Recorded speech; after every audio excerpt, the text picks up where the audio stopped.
Ladies and gentlemen, with a slight break with tradition, we are going to be doing the speeches first today. So can I ask you all please to put your hands together for your first speaker, Father of the Bride, Stephen.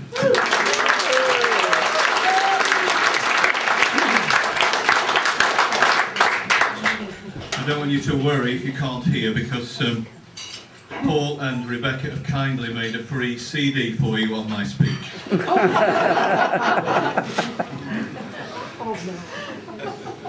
Thank you all for coming today to celebrate the birthday of Steve Weakland.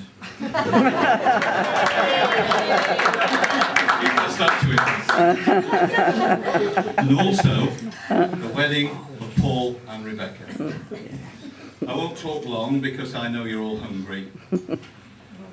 Thanks to Paul and Rebecca for inviting us all to their wedding breakfast, which should make a welcome change from all the horse meat we've been eating recently. I bought some roast chestnuts the other day. Turned out they were horse chestnuts. We've known Paul... No, actually, they're not that good an audience. We've known Paul for a long time.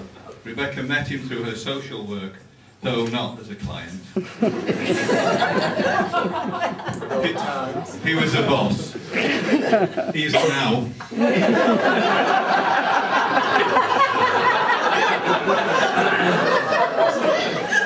When they got together, they sensibly decided to stop working together, and they got jobs with different authorities. Maybe Paul went a little over the top, getting a job in Birmingham. But then again, maybe not.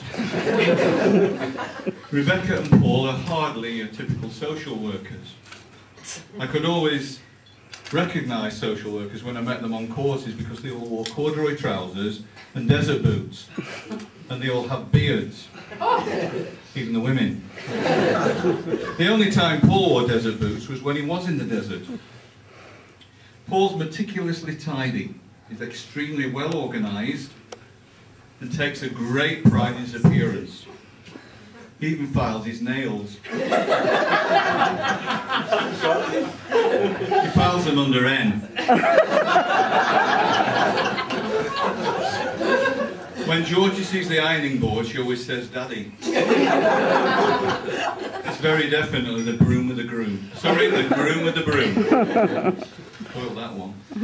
Rebecca, on the other hand, was quite different. Especially during her childhood. We called her room the rat's nest. Why put clothes in drawers when you can access them so easily from the floor? But when she went to university, things changed for the better. Usually it's the other way around. Anne and I went to visit her in her student house, expecting to find a real mess. Of course we did, but amid all the unwashed plates, cutlery, cans, glasses and cups all over the floor were post-it notes from Rebecca, informing her flatmates, who were also lying all over the floor, in no uncertain terms that she wasn't going to clean up their mess, and they'd better get it done before she got back. In her childhood, Rebecca had a lot of problems with her hearing. We noticed that when she pronounced B as F. So the bishop was the fishop, and Blackpool was Flatpool, which is actually a better name for it. We won't even think about Bartle Hall. As she got older, her hearing problems improved, but she still had difficulty hearing phrases such as "tidy your room" and "make sure you're in before 10 o'clock. Rebecca has grown into a responsible adult and mother of 2 delightful children, who are now giving her the type of problems that we had. She's generous, not more, no. She's generous, hard-working, and quite religious. She may not have got married in church, but she had a hen night in one.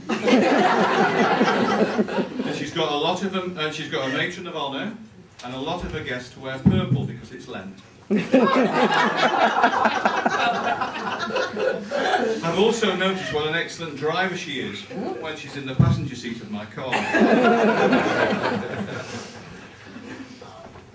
As father of the bride, I should give you both some advice on staying together. When Anne and I got married, we decided that to avoid arguments, I'd make all the important, life-changing decisions, and Anne would make all the everyday ones. Up to now, I don't think there have been any important life-changing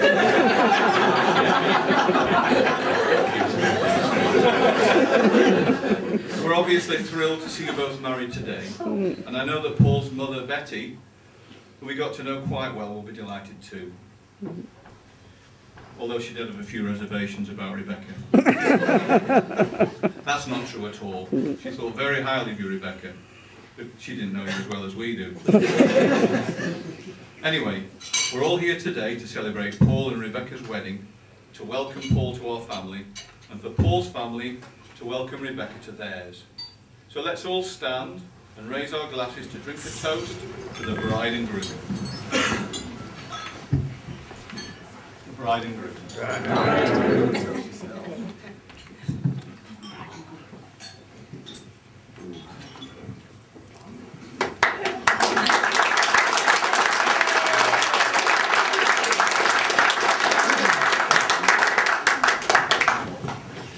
I'd like to now introduce your second speaker today, your bridegroom, Paul.